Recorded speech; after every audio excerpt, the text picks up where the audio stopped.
Hey guys, what is up and welcome to another episode of Did You Know This One featuring Morgana. Please don't forget to throw in a like if you did enjoy this episode, but without any further ado, let us jump straight into her abilities. Morgana's Q will be blocked by things like Spell Shield coming from Nocturne or Banshee's Veil itself. On top of that, Morgana's Q can also be blocked by an enemy Morgana's Black Shield. Here's another very interesting one. You can only Spell Shield Morgana's ultimate on the very initial startup of her cast time. If the chain is already on your target, spell shielding it will not do anything as the stun effect will still proc. However, the target that is being chained can still use items like QSS to completely remove the spell. Morgana's passive grants her spell them just like items do, meaning it will work off of things like Ignite and active items. Also, from this and her immense damage on her W, Morgana has surprisingly good lane sustain. Tormented Soil starts its damage the very second that it is placed down, rather than waiting 1 second to buffer and then start the damage. Did you know that Black Shield will always have the highest priority when reducing magic damage over things like Hex Drinker or Lulu's Shield or even Janna's Shield? Even though the max damage on Tormented Soul is huge, sitting at 600 base damage plus a bonus of 165% of your AP, it can be hard to keep someone in it for the full duration without CC, which is why it's common to land your Q first and then use your W. Remember, unlike Spell Shield, Black Shield does not negate the whole spell, such as spells that apply 2 different debuffs, for example, Karthus Wall. If Morgana got Karthus Wall on her while she has her Black Shield ready to go, the slow will be negated, but the MR deduction will not. As you can see in the upper left portion of the screen, her MR still went down. Did you know that Black Shield has no cast time? This means that she can be using it while moving around, which can be very useful to cast it in those very tight, close situations. If a spell has enough AP to break the shield in one go, and it also has CC on top of it, so Morgana's Snare or Lux's Q, the CC will still be negated even though the spell broke the shield. A neat thing to look out for when playing Morgana is that her ulti, Soul Shackles, can still become active when an invisible target comes near you, and on top of that, you can still cast it. However, this will not reveal the target.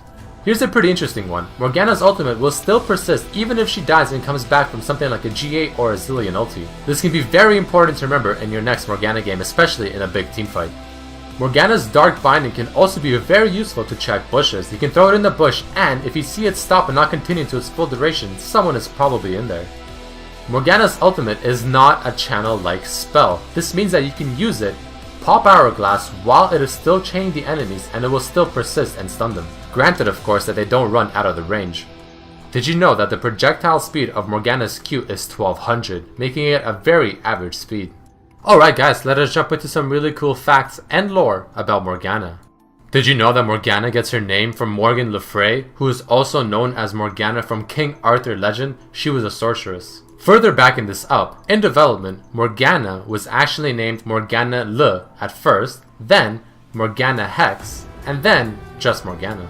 Apparently, her story and Kale's story resemble the story of Lucifer and Michael from John Milton's Paradise Lost. This is because Morgana is considered evil and Kale is considered good, and also because the two are sisters.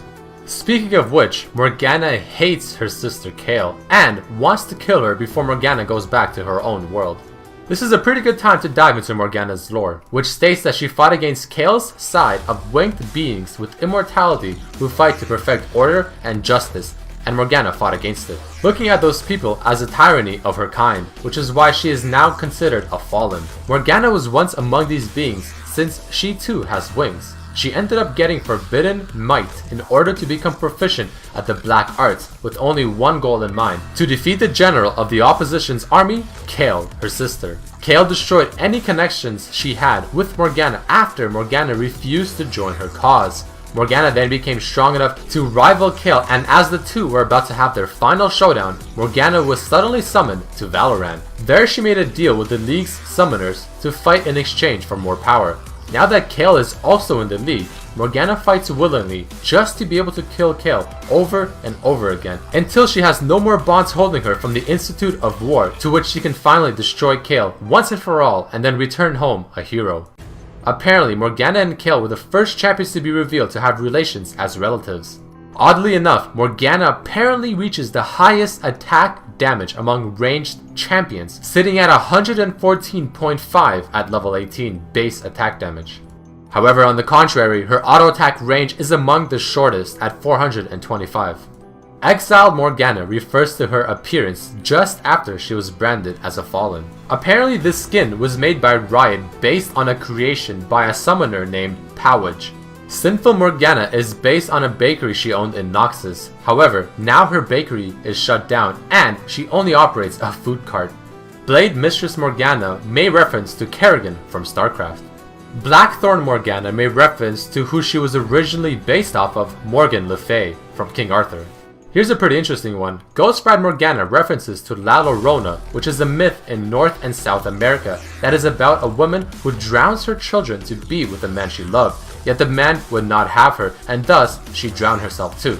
However, she was not taken into the afterlife until she had found her children. Hence, she was stuck between the two worlds, wandering lost, looking for her offsprings. Alright guys, that unfortunately does mark the end of this episode of Did You Know featuring Morgana. Please do not forget to throw in a like if you did enjoy this episode, and to also write down in the comments below who you would like to see next. I would also very much appreciate it if you guys were able to follow me on my social medias, my Facebook and my Twitter pages. The description down below does contain the links. But as always, hope you guys enjoyed this episode, and I also hope to see you next time. Peace.